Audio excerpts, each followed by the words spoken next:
প্রিয় দর্শক, আসসালামু আলাইকুম। সবার উপরে শান্তি বর্ষিত হোক। আমি সমকালীন বিষয় নিয়ে প্রায় মাঝে মাঝে কথা বলি, আজকেও কথা বলবো। এবং খুব সমসাময়িক একটি অ্যাওয়ার্ড হয়ে গেল, খুবই প্রভাবশালী এবং খুবই জনপ্রিয়। এই দুটি বিষয়কে অনেকে ভয় পায়, এড়িয়ে যায়, কারণ তাদের ফ্যান বেস থাকে, তাদের তোষামতকারী লোকজন থাকে এবং এই ফ্যান বেসগুলো খুব আগ্রাসী হয়। কারো কারো ফ্যান বেস খুবই নোংরাভাবে এর ভেতরে অনেককে গালিগালাজ দেয়, তাদেরকে আমি ভিন্ন নাম প্রকাশ করেছি। কিন্তু আজকের প্রসঙ্গটা ভিন্ন। আমি যেহেতু আমার মতামতটা দেওয়ার চেষ্টা করি, সেখানে যদি কেউ ব্যক্ত ঘটায় যে এটা করা যাবে না, এটা করলে ওটা হবে, এই করে ফেলবো, ওই করে ফেলবো, ইনফ্যাক্ট আমাকে মৃত্যুর হুমকি দিয়েছে, আমার পেজ খেয়ে ফেলার হুমকি দিয়েছে, সেগুলো আমি শুনে গিয়েছি। এতে এই নোংরামির জন্য যিনি কলঙ্কিত হয়েছেন, যেই ধরনের যারা ফ্যান, তাদের তারকা, সেই তারকাই মূলত অপমানিত হয়েছেন। প্রসঙ্গ হচ্ছে, সম্প্রতি একটি পুরস্কার প্রদান করা হয়েছে এবং সেই পুরস্কারে দিব্য চোখে আমরা যখন দেখছি যে প্রিয়তমা একটা ব্লকবাস্টার হিট ছবি এবং সেখানে প্রিয়তমার ক্যাটাগরিক্যাল তেমন কোনো পুরস্কারই নেই। সবচেয়ে বড় কথা হচ্ছে যে শাকিব খানের মাঝে বেশ কিছু খারাপ সময় গিয়েছিল, সেইখান থেকে বিশাল এক কামব্যাক হয়েছে প্রিয়তমা, অথচ শাকিব খানের পুরস্কার নাই। প্রিয়তমা গানটি, টাইটেল গানটি বালাম এবং কোনালের গাওয়া, আসিফ ইকবালের লেখা, সেই গানটি পুরস্কার দেয়া হয়নি। এটা আর একটা হাস্যকর একটা বিষয়। এর পাশাপাশি যে গানটি পুরস্কার দেয়া হলো, সেই গানটির মেল যে তানজিব, সে পুরস্কার পেল না, যে ফিমেল অবন্তী সিথি, সে পুরস্কার পেল। এখন এগুলো নিয়ে আলোচনা বা সমালোচনা যাই করা হোক না কেন, সেই প্রতিষ্ঠানটি গ্লোরিফাইড হয়। প্রতিষ্ঠানটির সাথে আমি দীর্ঘদিন কর্মচারী হিসাবে ছিলাম, আমি প্রদায়ক হিসাবে ছিলাম দীর্ঘদিন, এবং এই ইভেন্টের সাথে যারা যারা জড়িত আমার খুবই শ্রদ্ধাভাজন, আমার খুবই কাছের মানুষ। কিন্তু সেই সত্য, প্রকট সত্যগুলো আমরা অনেকে বলি না কেন? কারণ যারা তারকা সমাজ, তাদের ভেতরে এক ধরনের লোভ বলবো না, এক ধরনের আশা, এক ধরনের দুরাশা থাকে যে যদি কোনোদিন আমি মনোনয়ন এবং কোনোদিন যদি আমি পুরস্কার পাবার জন্য একেবারে দোরগোড়ায় যাই, তাহলে এই যে আজকের সত্য বলাটা, যদি আমি এই সত্য বলার কারণে যদি আমার ওই পুরস্কারটি আগামী কোনো একটা জীবদ্দশায়, আগামী কোনো একটা পুরস্কার যদি আমার বন্ধ হয়ে যায়, সেই ভয়ে আমরা বলতে চাই না। এই কারণে সবাই মিনমিন হুঁশাস, এবং এই পুরস্কারটা পুরস্কারটা দেবার পরে আমার ইনবক্সে এসছে, আমাকে ফোন করেছে, এটা কি হলো, ওটা কি হলো, এটা কি হলো, কি হাস্যকর, অমুক তমুক, এইগুলো কিন্তু চলছে।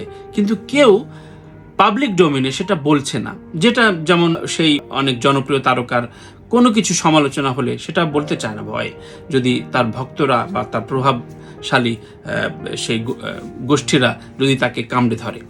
তো এই জুজুর ভয় এবং এই সত্য বলার পেছনের আমার একটা অতি লোভ, যে আমি মৃত্যুর আগে যদি একটা পুরস্কার পাই, যদি আমার দাওয়াতটা না দেয়া হয়, যদি সেই গণমাধ্যম আমাকে একেবারে গোনায় না ধরে, এই প্রক্রিয়ায় মূলত এই সত্যগুলো ঢেকে যায়। আমরা জানি, ইনার অনেক বিষয়গুলো জানি, এটা নিয়ে বহু বছর ধরে সমালোচনা হয় যে এই পুরস্কারে কোনো গীতিকারের কোনো পুরস্কার নাই।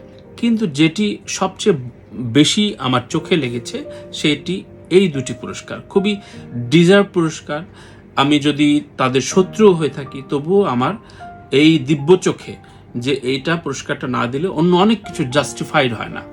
যেমন প্রিয়তমায় শাকিব খানের পুরস্কার, প্রিয়তমার ডিরেক্টর বা প্রডিউসার যে কোনো একটা লেন্থে পুরস্কার, প্রযোজকের পুরস্কারটা খুব জরুরি, কারণ এটা ম্যাসিভ হিট হয়েছে একটা পুরস্কার, যে পাবলিক চয়েস আপনি বলছেন। পাশাপাশি প্রিয়তমার টাইটেল গানটা গত বছরের সবচেয়ে বেশি জনপ্রিয়, সবচেয়ে বেশি মানুষের মুখে মুখে আমি শুনেছি, দেশে বিদেশে সব জায়গায়। সুতরাং এখানে বালাম এবং কোনালের না পাওয়াটা আমি মনে করি অন্যায় হয়েছে। এই অন্যায় সম্পর্কে বা এই সত্য বলাটা সম্পর্কে আমি, আপনি বা তারকা সমাজ বা তার কলিগরা সবাই আমরা চুপ হয়ে থাকবো বরাবরের মতোই। কারণ ওই যে আমাদের একটা তাড়না, যদি আমাকে পরবর্তী কার্ডটা না দেওয়া হয়, আমি দাওয়াতটা পেলাম না, কারণ ওই যে আমি বিরুদ্ধে বলেছি। বিরুদ্ধ বলা নয়, সত্য বলা। কোনো একটা ভুল বা কোনো একটা অন্যায়কে যদি প্রশ্রয় আপনি দিতে থাকেন, তাহলে বুঝবেন যে আপনি আপনার সন্তান বা আপনার কলিগদের বা আপনার সহকর্মীদের কোনো একটি একেবারে প্রাপ্য কোনো ভাগ থেকে আপনি কোনো একদিন বঞ্চিত হয়ে যাবেন। আপনি যদি এই সত্যটা বা এই ভয়েসটা না তুলে ধরেন।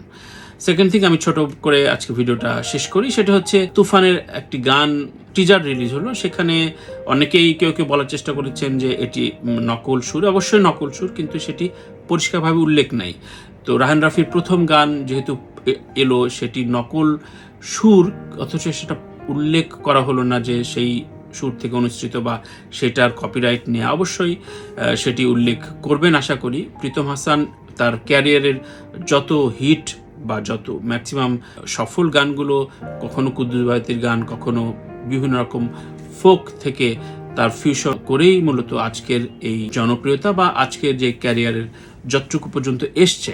এখন কিছু বললে এক ধরনের ন্যাকামো বা এক ধরনের খুবই খেয়ালিপনা হয় যে আপনি বোধহয় আপনারা তো জলে কেন, আপনার এত জেলাস কেন, আপনি পারেন না ইত্যাদি।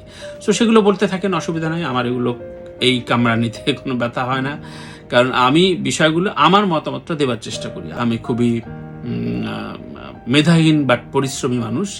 আমি আমার মতো করে কাজ করার চেষ্টা করি। আমার মনে হলো যে এগুলো নিয়ে যদি আমি না বলি যে আপনি আপনার কলিগ বা হে প্রিয় তারকা সমাজ, হে প্রিয় ডিরেক্টর সমাজ, আপনারা যদি কথা না বলেন বা এই ধরনের বিষয়গুলো নিয়ে যদি আপনি না বলেন যে এই যে সাকিবের প্রাপ্য একটি অ্যাওয়ার্ড বা তমা মির্জা কেন পাবে না একটা ক্যারেক্টার আর্টিস্টে, ওই জায়গা থেকে আমি মনে করি যে অবশ্যই এই বিষয়গুলো খুবই বলা প্রয়োজন।